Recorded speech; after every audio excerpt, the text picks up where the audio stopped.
اسلام کی روح سے ذہنی اور جسمانی پریشانیوں سے نجات کیسے حاصل کی جائے؟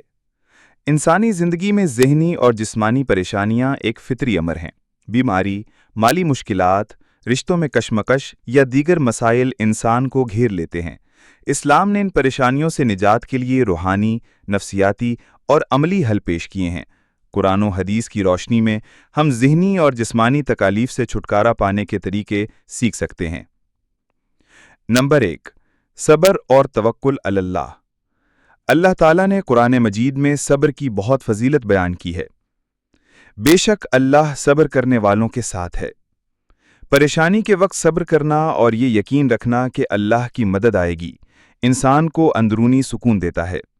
توکل کرنے سے دل کو اطمینان ملتا ہے۔ نمبر 2، دعا اور ذکر الہی۔ دعا مومن کا ہتھیار ہے۔ رسول اللہ صلی اللہ علیہ وسلم نے فرمایا، دعا عبادت کا مغز ہے۔ ذہنی پریشانی میں یہ دعا پڑھیں: اللہم انی عبدک ابن عبدک ابن امتک ناصیتی بیدک ماضٍ ہی حکمک عدل فی قضاؤک اسألک بکل اسم هو لک سمیت بہ نفسک او انزلتہ فی کتابک او علمتہ احدا من خلقک او استأثرت بہ فی علم الغیب عندک ان تجعل القرآن ربیع قلبی ونور صدری وجلاء حزنی وذہاب غمی۔ اے اللہ، میں تیرا بندہ ہوں، تیرے بندے کا بیٹا ہوں، تیری بندی کا بیٹا ہوں۔ میری پیشانی تیرے ہاتھ میں ہے، تیرا حکم مجھ پر نافذ ہے، تیرا فیصلہ میرے لیے عدل ہے۔ میں تجھ سے تیرے ہر نام کے ساتھ مانگتا ہوں جو تیرا ہے، جس سے تو نے اپنے آپ کو پکارا یا اسے اپنی کتاب میں نازل کیا یا کسی بندے کو سکھایا یا اسے اپنے پاس غیب میں رکھا کہ تو قرآن کو میرے دل کی بہار، میرے سینے کا نور، میرے غم کی دوا اور میری پریشانی کے دور کرنے والا بنا دے۔ نمبر 3، نماز اور تلاوت قرآن۔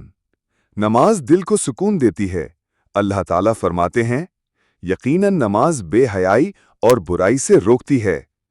قرآن پاک کی تلاوت بھی ذہنی سکون کا ذریعہ ہے۔ یہ وہ کتاب ہے جس میں کوئی شک نہیں، یہ پرہیزگاروں کے لیے ہدایت ہے۔ سورہ بقرہ۔ نمبر 4، صدقہ و خیرات۔ صدقہ بلاؤں کو ٹالتا ہے۔ رسول اللہ صلی اللہ علیہ وسلم نے فرمایا، صدقہ دینے سے مال کم نہیں ہوتا۔ مسلم۔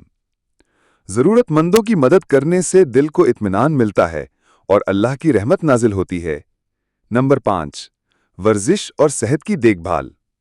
اسلام نے جسمانی صحت پر بھی زور دیا ہے۔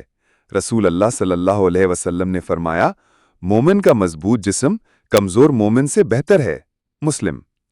روزانہ ورزش، متوازن غذا اور مناسب نیند جسمانی اور ذہنی صحت کے لیے ضروری ہیں۔ نمبر 6، مثبت سوچ اور شکر گزاری۔ اللہ کی نعمتوں پر شکر ادا کرنا دل کو خوش رکھتا ہے۔ ارشاد ربانی ہے، اگر تم شکر کرو گے تو میں تمہیں اور زیادہ دوں گا۔ ابراہیم۔ منفی سوچ کی بجائے اللہ پر بھروسہ رکھیں اور ہر حال میں اس کا شکر ادا کریں۔ نمبر 7، اچھی صحبت اور مشورہ۔ رسول اللہ صلی اللہ علیہ وسلم نے فرمایا، آدمی اپنے دوست کے دین پر ہوتا ہے، لہٰذا دیکھو کہ تم کس سے دوستی کرتے ہو۔ ابو داؤد۔ اچھے دوست اور علماء سے مشورہ کرنا پریشانیوں کا حل نکالنے میں مددگار ثابت ہوتا ہے۔ نتیجہ: اسلام نے ذہنی اور جسمانی پریشانیوں سے نجات کے لیے جامع حل پیش کیے ہیں۔ صبر، دعا، نماز، قرآن، صدقہ، صحت کی حفاظت اور مثبت سوچ اپنا کر ہم اپنی زندگی کو پرسکون بنا سکتے ہیں۔ اللہ تعالیٰ ہر مشکل میں ہمارا سہارا بنے اور ہمیں ہر پریشانی سے نجات عطا فرمائے۔ آمین۔